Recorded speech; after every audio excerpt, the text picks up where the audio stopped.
Moesha. Moesha was one of the most well-respected TV shows of the 1990s African American sitcom about a teenage girl's life. And there weren't too many TV shows about black girls. So this is I'm a black man, so it kind of gave me. It let me know how black girls grow up and how they think and how they live, how how they're into their point of view. But Hakeem was her best male friend. He was a black guy, very dark skinned. But he was funny, outgoing, confident. Always going to their homes to eat food, and he was short, about 5'4", 5'5". He was very friendly though. He wasn't the typical thug or gangster or, Lamont Bentley spent half his life in the music studios. He did commercials, he did TV shows, did movies. He was on the Family Matters, where he played the patient where he has cancer, and Steve Urkel feels sorry for him, and for a squirrely. They're him and his friends are picking on Steve Urkel because Steve Urkel is a kind of nerdy, geeky, unpopular, always being made fun of. He's a laughing stock of the school, so they flush him down the toilet and stuff. It's a crazy, but by the end of the episode, him and Steve Urkel become good friends. That's a very good episode. He only guest starred in one episode. I wish he guest starred in more episodes of Family Matters. That would have been pretty cool to see.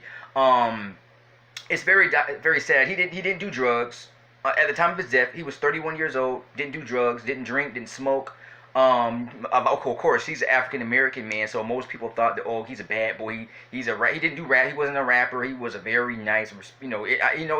His voice sounded kind of like he looked kind of like a thug, but he wasn't. He just had that look about him that he had a rough look to him. He wasn't feminine. But this guy died in 2005. He's been dead for 15 years, and I read it. I couldn't believe it. He was driving. I think it was driving, and I think he was tired. He was heading home. He ran over a stop sign. His car was going pretty fast. He couldn't stop. Hit over a stop sign. He ran through a fence, and he was in a highway.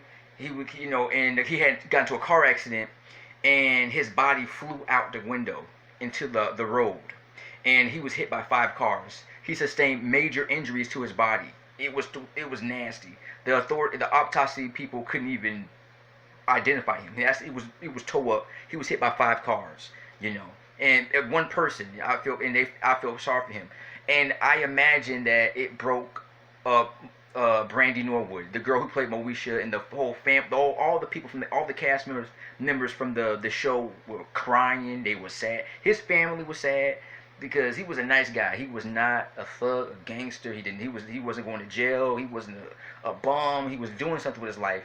He was into acting, and he tried to live his life the best way he could. And I believe if he was living right now, his life would be a lot different. It's very sad. It doesn't feel like it's been 15 years. He died early 2005. I was only 14 in 2005, but I remember that. I read the article. I couldn't believe it. My whole family was talking about it. We all felt bad about it. So I know Brandon Norwood had a little mental breakdown.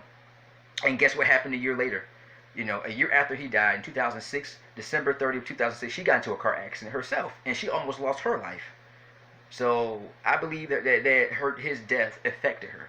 Because they were very close. They were best friends on the Moesha show for the whole series. And I don't think he wasn't in the last couple seasons, because I think he had his own little stuff going on, but I think he was missing a couple of episodes of the last couple seasons. But anyway, they were very close. I think she was a little taller than him, but I think he felt a little weird because she was taller than him and he was short. But he was a good guy. It was a funny character, a comedian. But I just want to tell you people that he wasn't wearing a seatbelt. As far as I know, he wasn't wearing a seatbelt. He was tired. There was no drugs or alcohol in his body in the autopsy, they said, and this was just an accidental death. It's very sad. And Mr. J, peace.